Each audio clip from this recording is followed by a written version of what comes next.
It's important when you use systems like this. Okay, wait. Why does this matter? Hey guys, welcome back. I know it's been a little while since I made a video, got a lot of stuff going on in the shop, but I want to keep these things pumped out. This topic is very important because it can make sure that you get, for one, a proper signal, that you don't have a misdiagnosis if you don't have the proper signal, if you don't know that you're looking at what you're supposed to be looking at correctly, or damaging your scope. You don't want to do that either. So before we get started, like, subscribe, ring the bell, and join me as we talk about attenuators.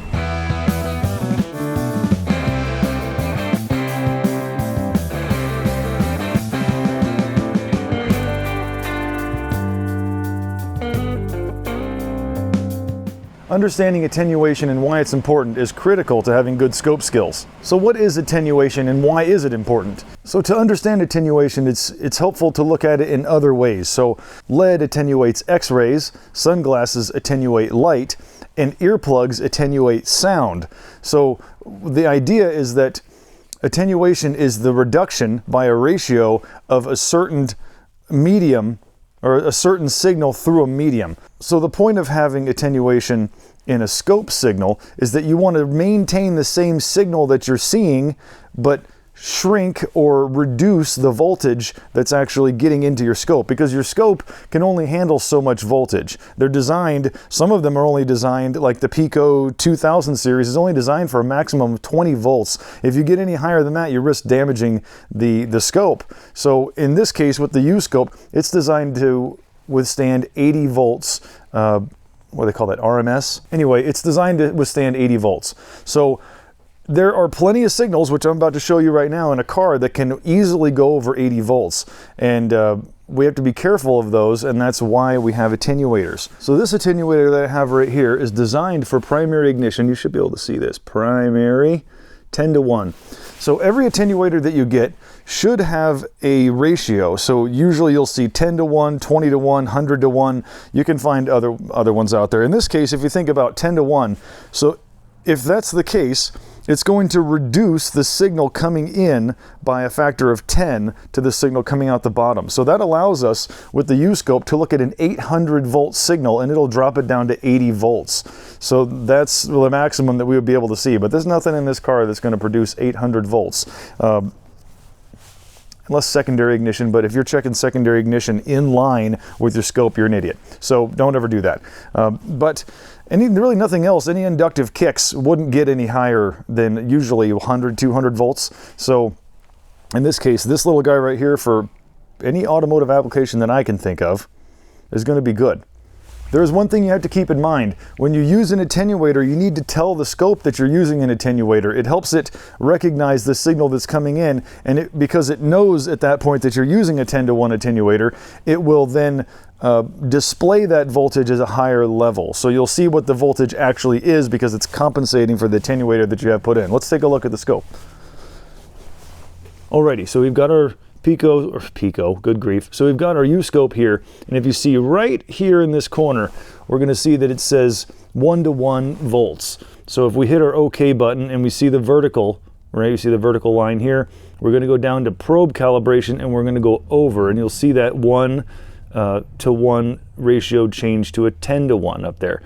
We can also do a 1-to-1 amperage, a 10-to-1 amperage, a 100-to-1 amperage, whatever the heck, WP, blah, blah. Anyway, here we go, 10-to-1 volts. We're going to say OK, and now the probe knows that we're attenuating that signal by a factor of 10.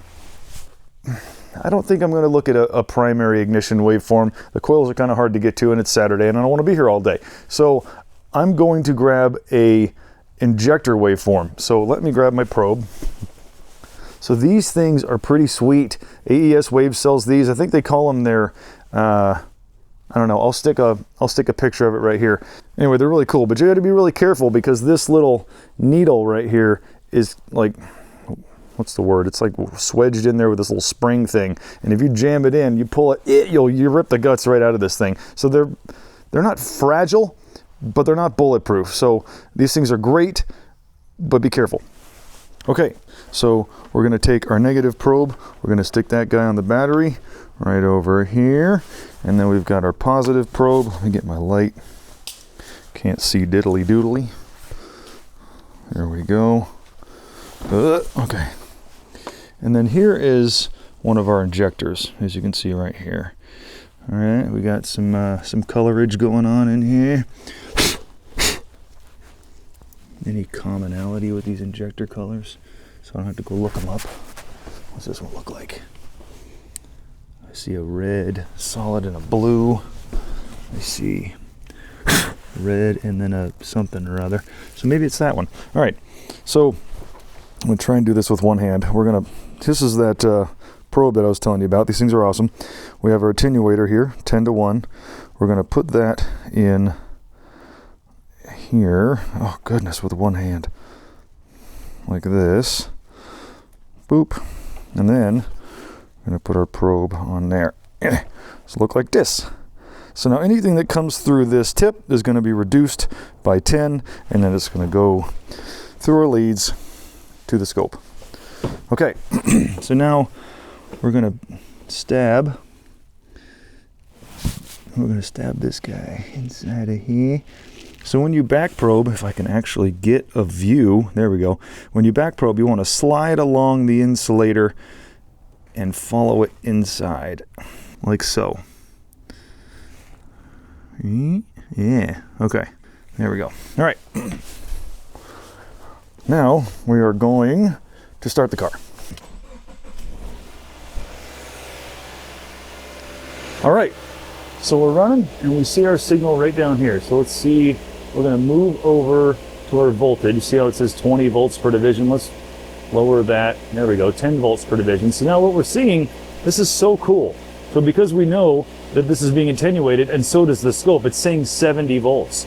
So we're gonna hit our menu and we'll go down to meters, and then you can see, you can switch here, pulse width, go back to frequency, sample rate, average, max. So I wanted to see the min max so I could show you what's actually on here without having to do all this math business.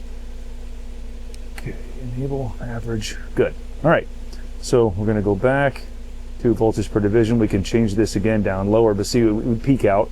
We don't want that. We want to be able to see the waveform.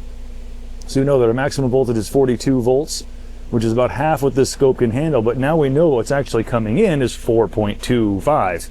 So totally safe for the scope, and also lets us see the voltage that it actually is without having to damage anything or potentially damage anything.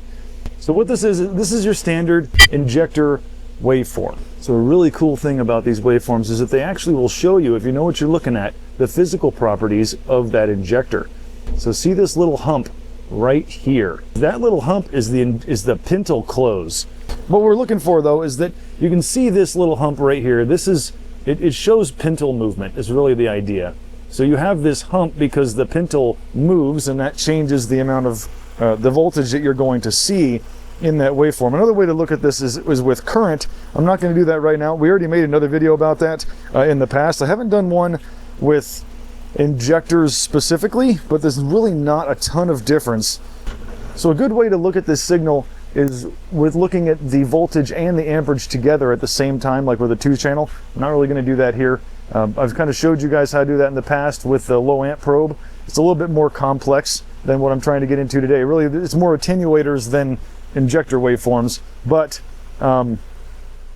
anyhow, getting into the weeds again, as I always do, maybe why you guys love watching these things. But so attenuation, the reason why these attenuators are important. So I guess technically, I mean, like, let's see, we're gonna do I'm gonna pop this thing off. Since I know that the maximum voltage is only 40 volts, I'm gonna pop this attenuator off, and I'm gonna see what it does without it. So here, in, bang, okay. So 75 volts max.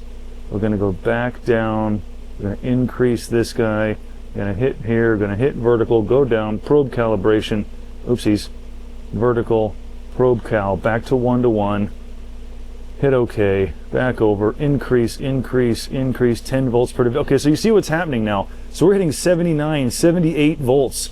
That is a lot of voltage. That's right on the max of what this scope is designed to handle. So I'm going to take this back off, but you can see what can happen. All right, we're going to click this back on. We're going to put our attenuator back on, and now we're going to do 1-to-1. See, now it's not even recognizing it. So we're going to go here, vertical, probe cal. I did it again. Vertical, probe cal 10 to 1, okay. And then we're going to change our down to, there it is. And now you can see min max 42 volts. Interesting. So you would think that it would be like 70 something. I don't know. Anyway, okay. Like anything in the real world, you know, nothing's perfect. But you can see the idea of what I'm trying to get after here is that it's important when you use systems like this. Okay, wait. Why does this matter? So this matters because what's happening in this waveform right here is that you have that drop down to ground. So you have the 12 volts, right, that's coming into the injector. The PCM through a MOSFET grounds it, and then that is going to turn on the injector, right? The on time is that long drop down to ground, and then when it shuts off, it's just like an ignition coil. When you shut off the voltage, there's an inductive kick. When that inductive kick happens, it will induce a voltage back into that signal that can be many volts, into the 100 volts range. So we have to prepare for that and compensate for it. The engineers do it inside the computer with diodes, I believe. If I'm wrong, shoot me. And we make sure that we're careful with that by either testing with a low amp probe, because that's always safe. You can't induce any high voltage when you're just checking the magnetic field around the wire, or using an attenuator if you're going to do a direct voltage measurement on that signal. So if you guys have any questions about attenuation, if you have any other videos you'd like me to make going into more detail with some of these things, I'm down. So training, education is one of my favorite things about this industry. I mean, other than fixing, I love helping people, I love fixing cars, but I love training. And I've even been looking into maybe teaching high school automotive shop. Anyway, you know, I love this stuff. I love working with and teaching guys that are as passionate about this stuff as I am. You know, I mean, it's a Saturday, it's noon, I'm here making this video for you guys because I just love this stuff. I hope this helps you either understand what we do better or become a better technician. And don't forget, you can always come by and experience the 6-star difference for yourself.